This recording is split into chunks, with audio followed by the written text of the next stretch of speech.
Tu veux un point complet sur la situation actuelle du marché et du Bitcoin? Tu veux des news sur le listing du projet POCMI? Alors regarde cette vidéo.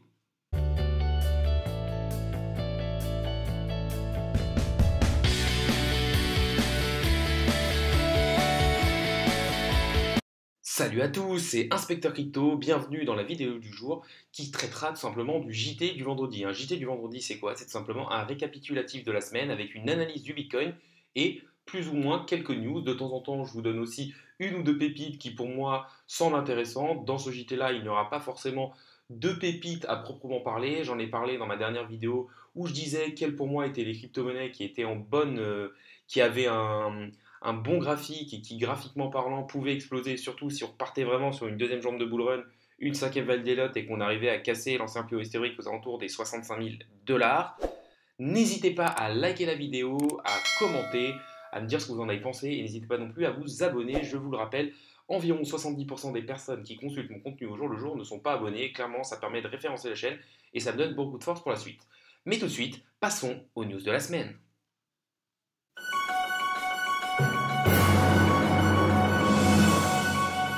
Première news de la semaine, une news du 22 septembre 2021 de CryptoTos, c'est le fait que les mineurs de Bitcoin ont accumulé plus de 600 millions de dollars en Bitcoin depuis février, et ça c'est quelque chose de très bien. Ils nous disent qu'ils se sont basés sur Glassnode. Glassnode c'est un logiciel qui coûte assez cher, je crois que l'abonnement annuel est de 10 000 dollars, il permet d'avoir beaucoup de données sur la blockchain, parce que comme vous le savez, dans la blockchain, les adresses sont publiques et ce qui se passe sur l'internet sont publics. Après, on ne peut pas forcément savoir à quelle adresse appartient à qui, mais en tout cas, on peut savoir les bitcoins qui sont sur les adresses, qui sont sur les échangeurs, etc., etc. Et on peut avoir pas mal de données. Et ce qu'on peut voir, c'est que les personnes qui minent du bitcoin, en fait, comment est créé le bitcoin? Le bitcoin, en fait, il est créé par de la puissance de calcul. En fait, c'est des ordinateurs qui vont miner, utiliser l'électricité et créer des nouveaux blocs de bitcoin. Et ça va créer des bitcoins au bout d'un moment. Et bien, ces personnes-là qui créent le bitcoin, ils sont en train de le holder. Depuis février, ils ne vendent pas, ils le gardent.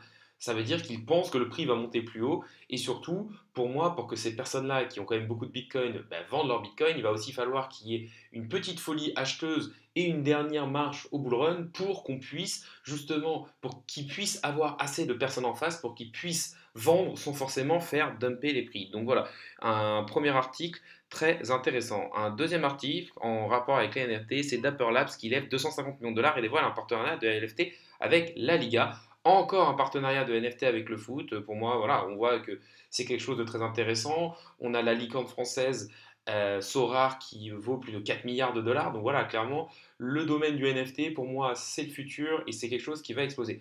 En parlant de NFT, je vais vous parler d'un projet plutôt intéressant. Il s'agit de POCMI ou le PKN et tout simplement, c'est une crypto-monnaie qui a un rapport avec le porno. Donc attention, contenu moins de 18. Non, je ne vous montrerai pas forcément de choses pornographiques, mais voilà, en tout cas, il y a eu le listing de POCMI il n'y a pas longtemps. Au listing POCMI, anciennement nommé Rareporn, a fait à peu près 1 x 4. Voilà, c'est en fait, qu'est-ce que c'est POCMI? Le but de POCMI, en fait, ça va permettre aux créateurs de contenu d'être au centre du modèle économique, ça va leur garantir une rémunération plus juste, mais aussi plus transparente. Et leur but, c'est un peu de modifier la consommation des personnes au niveau du porno.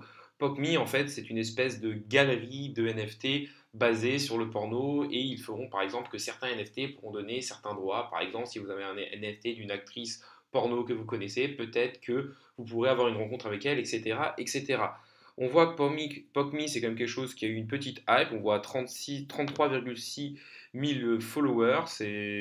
C'est plutôt pas mal. Le listing a été là. On a vu qu'en plus, ils ont été listés dans un contexte où le Bitcoin avait corrigé. Ils ont quand même fait un x4. Donc, quelque chose de quand même assez intéressant. Pour moi, voilà, c'est quelque chose à surveiller. C'est un projet intéressant. C'est un projet français. Et surtout, pour moi, le domaine du porno, c'est quelque chose vraiment qui brasse des milliards et des milliards et des milliards. Et un projet blockchain dans le porno, c'est clairement un projet qui peut, dans le futur, brasser des milliards et des milliards. Et donc, ça peut être intéressant d'investir dedans. Je ne suis pas conseiller en investissement financier. Moi-même, je n'ai pas participé à l'ICO et je n'ai pas de POCMI. C'est juste dans le cadre des news de la semaine. On va maintenant passer sur la liste du Bitcoin. Le Bitcoin, pourquoi le Bitcoin? Parce que le Bitcoin, c'est ce qui drive le marché. C'est à peu près 40 ou 45% des investissements qui sont faits dans les cryptos. Donc forcément, si le Bitcoin fait une chute de 10%, tout va chuter plus ou moins de 10, moins même peut-être de 15-20%. Donc premièrement, comme vous en avez l'habitude, on va regarder le Scalpex Index. Ça permet de regarder d'un seul coup d'œil qu'est-ce qui se passe sur le Bitcoin. Déjà, ce qu'on peut voir, c'est que on avait eu la belle montée depuis cet été où clairement on était bien parti. Une première baisse, une phase d'accumulation, une autre baisse et là un petit rebond avec un petit W.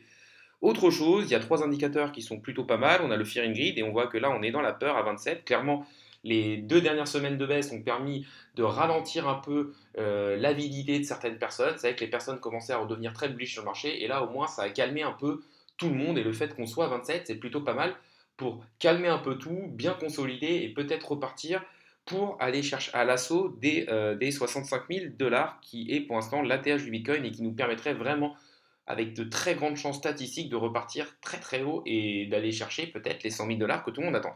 On voit le Social Index à fond sur Up, donc on parle beaucoup des crypto-monnaies et du Bitcoin, et le market order flow en légère recherche d'achat, mais quasiment neutre.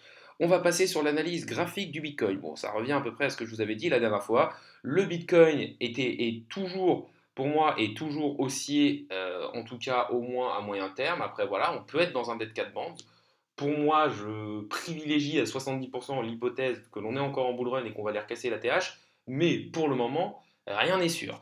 Je vous avais aussi parlé des 0,5 de Fibonacci, donc en fait c'est le retracement de tout ce mouvement de hausse, plus, et en fait pourquoi ce niveau des 0,5 de Fibonacci qui était aux alentours des 40 000 dollars était important pour moi, c'est qu'on voit qu'il coïncidait avec cette borne haute du range que je vous ai mis, dans lequel on avait rangé pendant tout l'été, et dans lequel on s'était fait très peur en revenant en dessous des 30 000 dollars. Donc clairement, souvent, quand vous avez une zone de range qui correspond avec un niveau Fibonacci, c'est un point graphique qui est important. Là, du coup, vu que le cours est au-dessus, ça pouvait être un support important. Et je vous avais dit, pour moi, si on ne clôture pas en dessous de ces 40 000 dollars, de ces 0,5 de Fibon, qui sont aussi le haut du range précédent dans lequel on était resté plusieurs mois, c'est que clairement, il fait bien office de support et qu'on a de très grandes chances de repartir et de rebondir dessus. Bah, c'est exactement ce qui s'est passé.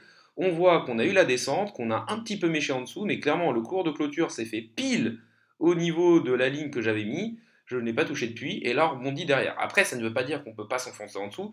Je vous ai dit, c'est une zone à surveiller. Si on commence à s'enfoncer en dessous, clairement, la prochaine chose, ce sera les 61,8 de Fibo qui sont souvent retracés, enfin qui sont souvent touchés dans les retracements, parce que c'est un cours que pas mal de professionnels regardent, et forcément, quand pas mal de personnes regardent le même indicateur, ben, cet indicateur a tendance à devenir, enfin, à se réaliser.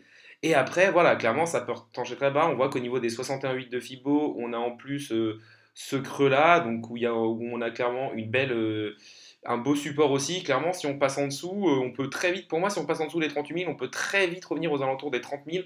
Et clairement, comme je vous l'avais dit il y a très longtemps, si on casse les 30 000, avec une clôture, avec peut-être une ou deux clôtures en dessous en journalier, ça risque de sentir vraiment le bear market et la fin de tout. Au niveau du RSI, on voit qu'on a pas mal dégonflé. Pour l'instant, si on regarde, là pour l'instant, il n'y a pas de divergence. On voit que depuis à peu près ici, le cours et le RSI se suivent exactement. Après, pour moi, quelque chose à regarder, et dont on avait parlé, c'est qu'en fait, si vous regardez ce point au niveau du cours qui correspond à ce point au niveau du RSI, et que si vous regardez ce point au niveau du cours qui correspond à ce point au niveau du RSI, qu'est-ce qu'on voyait? Une divergence. C'est-à-dire qu'on avait un cours qui montait, alors qu'on avait un RSI qui clairement était en train de descendre. Et ça s'appelle une divergence. En fait, le RSI, c'est la force d'un mouvement. Et ça veut dire que le mouvement s'estompait. Donc il fallait s'attendre soit à de la consolidation, soit à un retracement. Derrière, qu'est-ce qui se passe? Retracement. Et une fois qu'on voit ce retracement, bah, que dire? Là, on voit clairement que c'est en train de qu'il n'y a pas de divergence. Et ça, c'est plutôt pas mal. C'est-à-dire que pour l'instant, on ne s'attend pas à des choses. On peut regarder, si vous regardez ce point-là qui correspond à ce point-là et ce point-là qui correspond à ce point-là, on voit que les deux sont descendants. Donc pour l'instant, pas de divergence, même haussière. C'est-à-dire que si le RSI était en train de monter avec un cours qui ne montait pas, ça pouvait nous faire penser qu'on pouvait exploser. Mais pour l'instant, ni divergence haussière, ni divergence baissière. Donc en tout cas, en délit, pas forcément de retracement à attendre, même si on ne sait jamais. Pour résumer cette vidéo, que dire? Une analyse graphique du Bitcoin qui tend à nous dire qu'on a peut-être trouvé notre bottom de cette petite chute aux alentours des 40 000 dollars, qui est un support majeur, que ce soit en termes de retracement de Fibonacci, mais aussi parce que ça représente le haut du dernier range dans lequel on était resté tout l'été. Des news qui corroborent plutôt avec cette analyse, parce qu'on voit que les mineurs, qui quand même sont des personnes qui ont pas mal de Bitcoin et qui souvent vendent au bon moment, ont holdé du Bitcoin depuis février, donc ils pensent clairement qu'il va y avoir une dernière jambe haussière dans laquelle ils vont pouvoir refiler leur Bitcoin à un prix plus élevé. On voit aussi qu'il y a eu des news plutôt intéressantes au niveau des NFT, que ce soit un partenariat avec la Liga ou alors le listing du projet PopMe, qui est tout simplement une galerie de NFT basée sur le porno. La vidéo du jour va arriver à sa fin. Juste avant, je vous demande de liker la vidéo, de commenter comme vous avez l'habitude, de vous abonner parce que je vous rappelle que 70% des personnes qui utilisent mon contenu au jour le jour ne sont pas abonnés et clairement que ça me donne beaucoup de force pour continuer. La vidéo du jour est maintenant bel et bien finie. Salut à tous et à la prochaine!